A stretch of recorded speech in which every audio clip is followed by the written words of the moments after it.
ಸ್ಫೋಟಕ ಸುದ್ದಿ ಕೇಂದ್ರ ಸಚಿವ ಎಚ್.ಡಿ. ಕುಮಾರಸ್ವಾಮಿ ಎಕ್ಸ್ಕ್ಲೂಸಿವ್ ಮಾತು. ರಿಪಬ್ಲಿಕ್ ಕನ್ನಡ ಸ್ಟುಡಿಯೋದಲ್ಲಿ ಮಹತ್ವದ ಮಾತು. ಬಿಜೆಪಿಯ ಕೆಲವರಿಂದ ಕಿರಿಕಿರಿ ಶುರುವಾಗಿದೆ ಅನ್ನುವಂತಹ ವಿಚಾರ ಪ್ರಸ್ತಾಪ ಮಾಡಿದ್ದಾರೆ.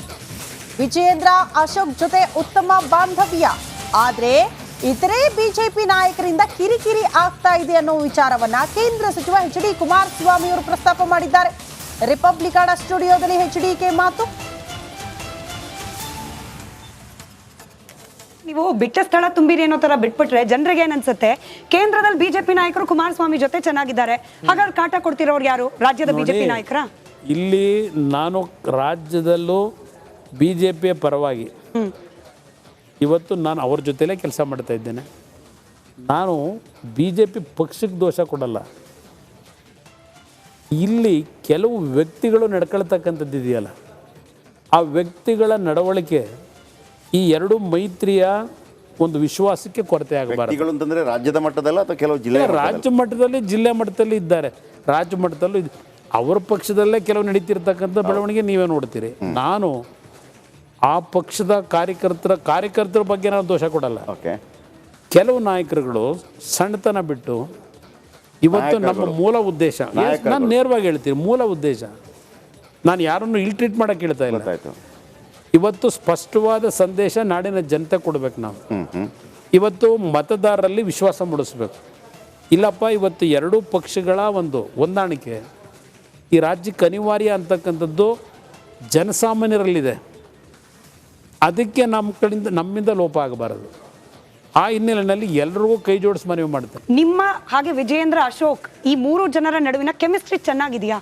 ಭಾಳ ಚೆನ್ನಾಗಿದೆ. ನನಗೆ ನಿಮ್ಗೆ ಹೇಳಬೇಕು ಅನ್ನೋದಾದರೆ, ನನ್ನಷ್ಟು ಭಾಳ ಒಂದು ಅಡ್ಜಸ್ಟ್ಮೆಂಟ್ ಮಾಡ್ಕೊಳ್ತಕ್ಕಂಥದ್ದು ಯಾವುದೇ ವಿಷಯಗಳಲ್ಲಿ ಲಿಬರಲ್ ಆಗಿರ್ತಕ್ಕಂಥದ್ದು ಬಹುಶಃ ನನ್ನಷ್ಟಿಲ್ಲ ಯಾರು ಅಂತಕ್ಕಂಥದ್ದು ನನ್ನ ಅಭಿಪ್ರಾಯ.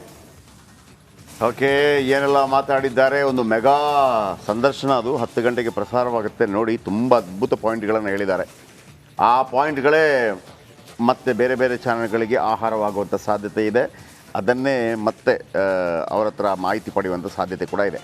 ಇನ್ನು ರಾಜ್ಯ ಸರ್ಕಾರ ರಾಜ್ಯಪಾಲರ ನಡುವೆ ಪ್ರಾಸಿಕ್ಯೂಷನ್ ಫೈಟ್. ರಾಜ್ಯಪಾಲರ ವಿರುದ್ಧ ಸರ್ಕಾರದಿಂದ ಮೆಗಾ ಪ್ಲ್ಯಾನ್. ಕಾರಣಾತ್ಮಕವಾಗಿ ಗವರ್ನರ್ ಅವರನ್ನು ಕಟ್ಟಿ ಹಾಕಲು ಸಿದ್ಧತೆ ಮಾಡ್ತಾ ಇದ್ದಾರಂತೆ. ದೋಸ್ತಿ ನಾಯಕರ ಮೇಲೆ ಪ್ರಾಸಿಕ್ಯೂಷನ್ ಆಗ್ರಹ. ಪ್ರಾಸಿಕ್ಯೂಷನ್ ಬಗ್ಗೆ ನಿರ್ಣಯಕ್ಕೆ ಬಾರದ ರಾಜ್ಯಪಾಲರು ಕೋರ್ಟ್ ವಿಚಾರಣೆಯಲ್ಲಿ ಇದನ್ನೇ ಸಾಕ್ಷ್ಯವನ್ನಾಗಿಸಲು ತಂತ್ರ. ಸ್ಪಷ್ಟನೆ ನೀಡಿಲ್ಲ ಅಂತ ಆರೋಪ ಮಾಡ್ತಾರೆ.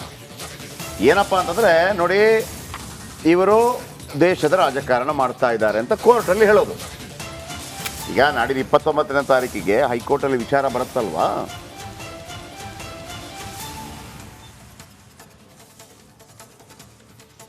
ಅಂದರೆ ಒಂದು ಬಿಜೆಪಿ ಮತ್ತು JDS ವಿರುದ್ಧ ಸಮರ ಸಾರ್ತಾ ಇದೆ ಕಾಂಗ್ರೆಸ್ ಪಾರ್ಟಿ. ಯಡಿಯೂರಪ್ಪನ ವಿರುದ್ಧ ಪೋಕ್ಸೋ ರೆಡಿ ಇಟ್ಟಿದೆ. ಹೌದು, ಅರೆಸ್ಟ್ ಮಾಡ್ತೀರಾ ಲಚಕ್. ಆಮೇಲೆ ಕುಮಾರಸ್ವಾಮಿ ಅವರನ್ನು ಕೂಡ ಈಗ ಪ್ರಾಸಿಕ್ಯೂಷನ್. ಹೌದು, ಏನಾದರೂ ಕೂಡ ಒಂದು ಭಯ ಬಂದೇ ಬರುತ್ತೆ ರೀ, ಅರೆಸ್ಟ್ ಗಿರೆಸ್ಟ್ ಅಂತ ಬಂದರೆ ನಂಬರ್ 1. ಆಮೇಲೆ ರಾಜ್ಯಪಾಲರನ್ನು ಬಿಟ್ಟಿಲ್ಲ. ಈಗೇನು ಮಾಡ್ತಾರೆ, ನಾಳ್ದು ಹೈಕೋರ್ಟಲ್ಲಿ ಆಲ್ರೆಡಿ ಅಭಿಷೇಕ್ ಮನು ಸಿಂಘ್ವಿ ವಾದ ಮಂಡಿಸ್ತಾ ಇದ್ದಾರಲ್ವಾ, 29 ತನಕ ತಡೆ ಕೊಟ್ಟಿದ್ದಾರಲ್ವಾ. ಇವರಿಗೆ ಕೋರ್ಟ್ಗೆ ಹೇಳ್ತಾರೆ, ನೋಡಿ ಇವರು ರಾಜಕೀಯ ಏಜೆಂಟ್ ಥರ ಕಾರ್ಯನಿರ್ವಹಿಸ್ತಾ ಇದ್ದಾರೆ ಮಹಾಸ್ವಾಮಿಗಳೇ ಅಂತ ನ್ಯಾಯಾಧೀಶರಿಗೆ ಹೇಳ್ತಾರೆ. ಆಗ ನ್ಯಾಯಾಧೀಶರಿಗೆ ಕೇಳ್ತಾರೆ, ಹೆಂಗೆ ಹೇಳ್ತೀರಿ? ಅವರು ತಮ್ಮ ಇತಿಮಿತಿಯಲ್ಲಿ, ಅಂದರೆ ತಮ್ಮ ವಿಟೋ ಪವರ್ ಬಳಸ್ಕೊಂಡು ಮಾಡಿದ್ದಾರೆ ಅಂತ ಕೇಳಿದಾಗ ಇವರು ಹೇಳ್ತಾರೆ, ನೋಡಿ ಮಹಾಸ್ವಾಮಿ, ನಮ್ಮದು ಬೆಳಿಗ್ಗೆ ಕಂಪ್ಲೇಂಟ್ ಕೊಟ್ಟಾಗ ಸಂಜೆ ನಮಗೆ ಪ್ರಾಸಿಕ್ಯೂಷನ್ ಅದು ಏನು ಶೋಕಾಸ್ ನೋಟಿಸ್ ಕೊಟ್ಟರು. ಆಮೇಲೆ ಈಗ ಪ್ರಾಸಿಕ್ಯೂಷನ್ಗೆ ಅನುಮತಿ ಕೊಟ್ಟಿದ್ದಾರೆ. 10 ತಿಂಗಳ ಹಿಂದಿಂದ ಕೇಳಿದ್ದಾರೆ ಕುಮಾರಸ್ವಾಮಿ ವಿಚಾರಕ್ಕೆ, ಇನ್ನೂ ಪ್ರಾಸಿಕ್ಯೂಷನ್ಗೆ ಅನುಮತಿ ಕೊಡ್ತಾ ಇಲ್ಲ. ಅದು ಕೂಡ ತನಿಖೆ ಆಗಿದೆ, ಲೋಕಾಯುಕ್ತ ಮಾಡಿರುವಂಥದ್ದು. ಇನ್ನೊಂದು ಶಶಿಕಲಾ ಜೊಲ್ಲೆ ವಿಚಾರ, ಇನ್ನೊಂದು ಜನಾರ್ದನ್ ರೆಡ್ಡಿ ವಿಚಾರ, ಹೀಗೆ ಇನ್ನೊಂದು ನಿರಾಣಿ ವಿಚಾರ.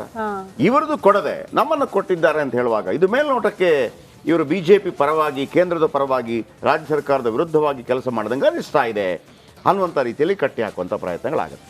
ಅದು ಏನಾಗುತ್ತೆ ಏನಾಗೋದಿಲ್ಲ ಕೋರ್ಟ್ 29ಕ್ಕೆ ಡಿಸೈಡ್ ಮಾಡುತ್ತೆ. ಇನ್ನು ಪ್ರಾಸಿಕ್ಯೂಷನ್ ಸಮರದ ಮಧ್ಯೆ ಇವತ್ತು CLP ಮೀಟಿಂಗ್ ಇದೆ. ಸಿಎಂ ಸಿದ್ದರಾಮಯ್ಯ ನೇತೃತ್ವದಲ್ಲಿ ಇವತ್ತು ಮೀಟಿಂಗ್ ಆಗುತ್ತೆ. ಕಾಂಗ್ರೆಸ್ ಶಾಸಕಾಂಗ ಸಭೆಯಲ್ಲಿ ಹಲವು ವಿಚಾರಗಳ ಬಗ್ಗೆ ಚರ್ಚೆ ನಡೆಯುತ್ತೆ. ವಿಧಾನಸೌಧ ಸಮ್ಮೇಳನ ಸಭಾಂಗಣದಲ್ಲಿ ನಡೆಯಲಿರುವ ಸಭೆ ಇದು. ಈಗಾಗಲೇ ಕ್ಯಾಬಿನೆಟ್ ಬೆಂಬಲವನ್ನ ಸಿಎಂ ಸಿದ್ದರಾಮಯ್ಯನವರು ಪಡೆದುಕೊಂಡಿದ್ದಾರೆ. ಇದರ ಜೊತೆಗೆ ಹೈಕಮಾಂಡ್ ಬೆಂಬಲವೇ ಅವರಿಗಿದೆ. ಇವತ್ತು ಶಾಸಕರ ಬೆಂಬಲ ಪಡೆಯುವ ನಿಟ್ಟಿನಲ್ಲಿ ಸಭೆ ಆಗುತ್ತಂತೆ. ತಮ್ಮ ಮೇಲೆ ಬಂದಿರುವ ಮೂಡಾ ಹಗರಣದ ಬಗ್ಗೆ ಸ್ಪಷ್ಟನೆ ನೀಡುತ್ತಾರೆ ಈ ಇವತ್ತು ನಡೆಯುವಂತಹ ಸಭೆಯಲ್ಲಿ. ಸಂಜೆ 4 ಗಂಟೆಗೆ ಸಭೆ ನಿಗದಿಯಾಗಿದೆ.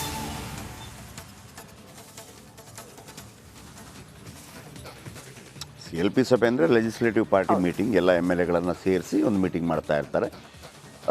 ಅದರ ಮುಖ್ಯಸ್ಥರು ಕೂಡ ಅವರೇ ಆಗಿರ್ತಾರೆ. ಹೇಗೆ ಅಂತಂದರೆ ಈಗ BJP ಇದು ಮಾಡಿದರೆ ಯಾರು ವಿರೋಧ ಪಕ್ಷದ ನಾಯಕರಿರ್ತಾರೆ, ಅಶೋಕ್ ಮಾಡಬೇಕು.